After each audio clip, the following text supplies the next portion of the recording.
जय झूलेलाल। मुंहिंजे चैनल सिंध समाज ते तव्हां सभिनि जो स्वागत आहे।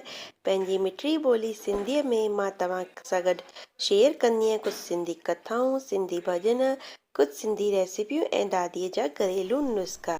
अॼु मां तव्हां सां गॾु वेसाख मास जी कथा जे अध्याय ॿियो शेयर कंदसि। हिन खां पहिरीं अध्याय पहिरियों मां तव्हां सां गॾु शेयर करे चुकी आहियां, त हलो त पाण शुरू था कयूं। वेसाख मास जी कथा अध्याय ॿियो।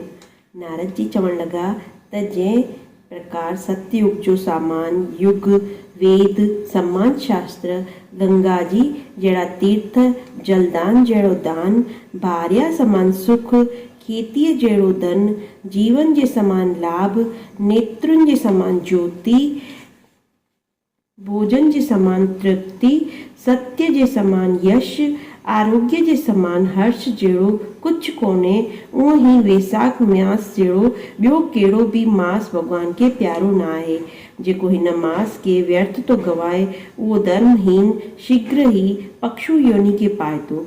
संसार में अनेक प्रकार जा व्रत, तप आदि आहिनि जेके अत्यंत कष्ट वारा आहिनि ऐं उन खे वरी वापसि जनम वठणो पवंदो आहे। पर जेको वेसाख मास में सनानु बि करे थो, उहो मनुष्य मोक्ष खे पाए थो। सभिनि दाननि में, सभिनि तीर्थुनि जो सनान जो फल वेसाख मास में सिर्फ़ु जल दान करण सां मिलंदो आहे। जंहिंमें जल दान ॾियण जी शक्ति न आहे त उहो ॿियो दान बि करे थो सघे, उनजो बि उहो ई फल उनखे मिलंदो। जेको पथिकनि लाइ प्याऊ थो लॻाए ऐं कंहिं उनजे ॾाढे सारे कुलनि जो उद्धार थो थिए। प्याऊ लॻाइण वारनि जा देवता, पित्र ऐं ऋषि उन्हनि ते ॾाढा प्रसन्न थियनि था ऐं उन्हनि खे मन इच्छो फल ॾियनि था। जंहिंखे बल जी इच्छा हुजे उहो जलदान करे, पवन जी इच्छा हुजे त पंखे जो दान करे।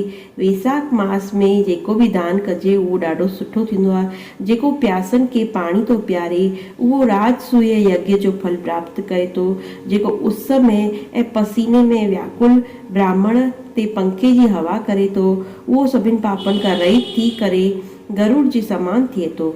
जेको ब्राह्मणनि खे पंखो दान नथो करे, उहो अनेक प्रकार जो दुख पाए थो ऐं नरक में वास करे थो।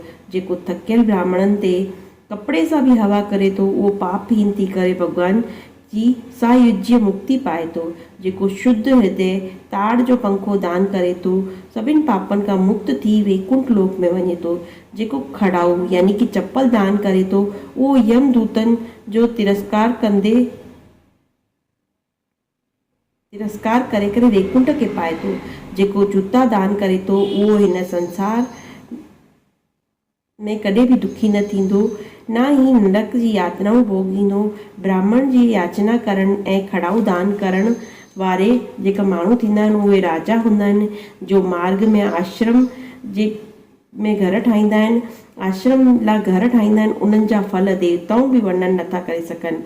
मतिलबु त जेके मार्गनि में आश्रम ठाहे करे माण्हुनि लाइ घर ठाहींदा आहिनि, जंहिंमें कि उस मां व्याकुल थी करे उहे थोरी देरि विश्राम करे सघनि, उन जो फल त ॾाढो कॾहिं बि वर्णन न करे सघंदासीं।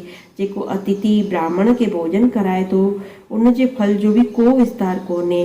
अन्नदान पाइण वारो पंहिंजे माउ पीउ खे भुली करे दान जो सर्वस्व मञे थो। उहो माउ पीउ जे जनम जो दाता त थिए थो, उन्हनि जो त उद्धार करे थो, पर ख़ुदि जो बि उद्धार करे थो। इन करे विद्वान लोग अन्नदान ॾियण वारे खे पिता चवंदा आहिनि। हिते असांजे वेसाख मास जी कथा जो ॿियो अध्याय समाप्त थियो। बोल श्री कृष्ण कन्हैया लाल की जय। वरी मिलंदासीं हिकिड़े नए सिंधी वीडियो सां गॾु। तेसिताईं सभिनि सिंधी भाउरनि भेनरुनि खे जय झूलेलाल ऐं जय श्री कृष्ण।